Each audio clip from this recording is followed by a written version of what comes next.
Hi, everyone, and welcome to the next edition of the Trainee Diaries by Chartered Accountants Ireland. My name is Sinead from the team, and I am delighted to speak to ACA trainees about their experiences. And today I'm thrilled because we have Summer from RBK joining us. Summer, welcome, and thank you so much for coming along and getting involved. How are you today? I'm good, Sinead. How are you? I am good. Thank you so much. Great. Thanks for having me here. I am delighted. I'm so pleased that you're coming along and getting involved. So today we're going to learn a bit more about, I suppose, your training experience. And first things first, why don't we get straight into a full introduction? Tell us a bit more about you, Summer.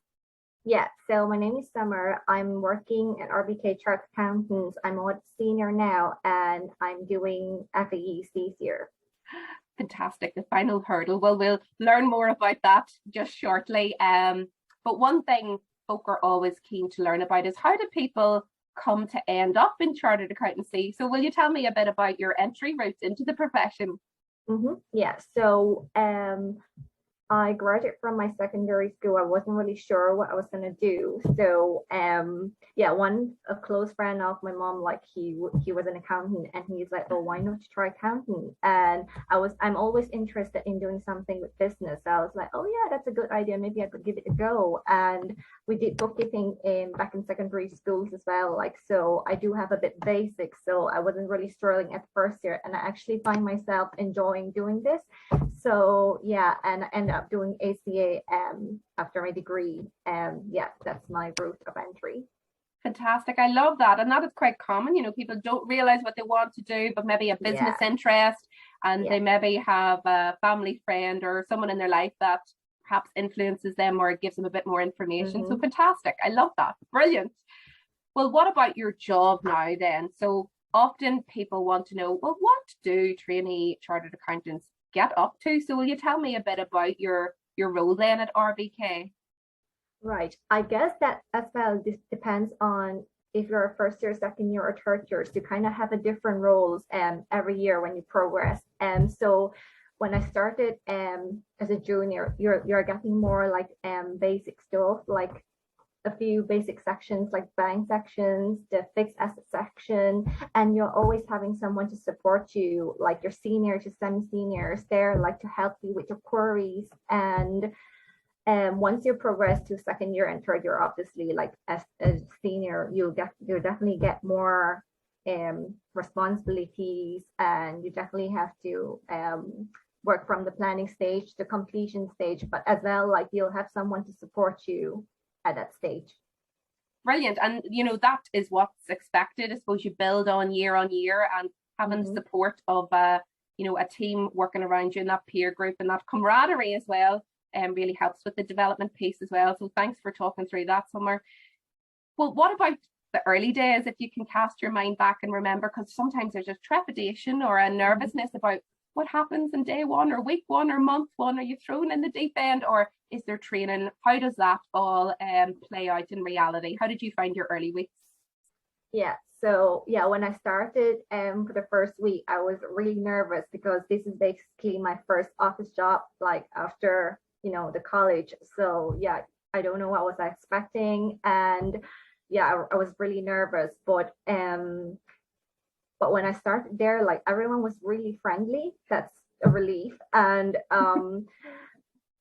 you got a lot of trainings for the first few weeks as well. And in RBK, you were assigned a buddy who is usually ahead of you. And yeah, the person will guide you through everything, like, you know, bring you through, like getting familiar with the environment, everything.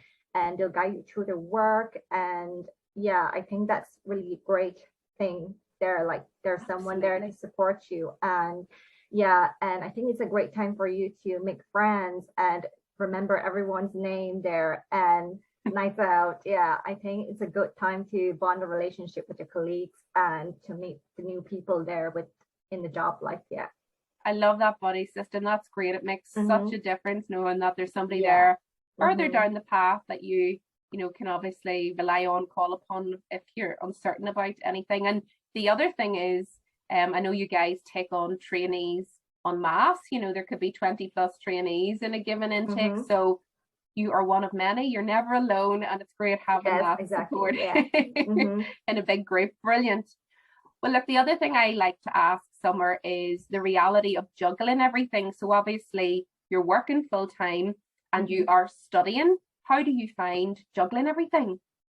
And it's quite tough at the start because you're used to, when you're in college, you're usually doing studies only and maybe a bit of part-time jobs, but your main focus is study. So you have plenty of time to do that. But whereas when you started in a job, like you have to work full-time and study part-time at the same time. So it's tough at the start, but I did manage to balance it after. It's important for you to like get a work-life balance. I would say, like, yeah, it's difficult, but it's important to achieve that, and I did manage to do that. And it takes a little bit of time, you know. I'm always very honest about that. It took me a little bit of time when I was training, but as you say, once you're in the throes, you get the rhythm and you do successfully achieve that, and you have to have a work-life balance. So you know, work hard, study hard, play hard, you know, it's everything in moderation. And you are obviously at FE final hurdle, so you've obviously been successful to date and everything, which is brilliant. And I'm sure you're looking forward to coming out the other side. Definitely, yeah. Not too long to go, nearly there. Yeah. Brilliant. So Summer, before I let you go, what would you say to someone considering chartered accountancy as a career? Right. I think this is a really good qualification, and it is really, it's not easy, but it's not impossible for you to achieve it. And I think if you have ambition there, like you definitely can do it. And yeah, the first year might be tough for you to get into a new environment, but you have someone there to support you, and you are not alone. Like everyone was in this stage at their start. So yeah, you would totally recommend it. That's the positive vibe I'm getting, which is brilliant. And as you said at the start, you know, it's a tough juggle to get into the rhythm of everything, but it's absolutely manageable. And to be honest, it's a great qualification because it is a springboard across business and really interesting work. I certainly found training, and I'm delighted that you're obviously in a great environment and lots of peer support, lots of camaraderie, and that makes all the difference while training. So Summer, thank you so much for coming along and sharing your experiences. I really appreciate it, and no doubt everybody tuning in has appreciated it also. So Summer, thank you so much. Yeah, thanks, Sinead. Thanks for having me here. No problem. Delighted to have you. And folks, until next time, we will see you soon. Bye for now.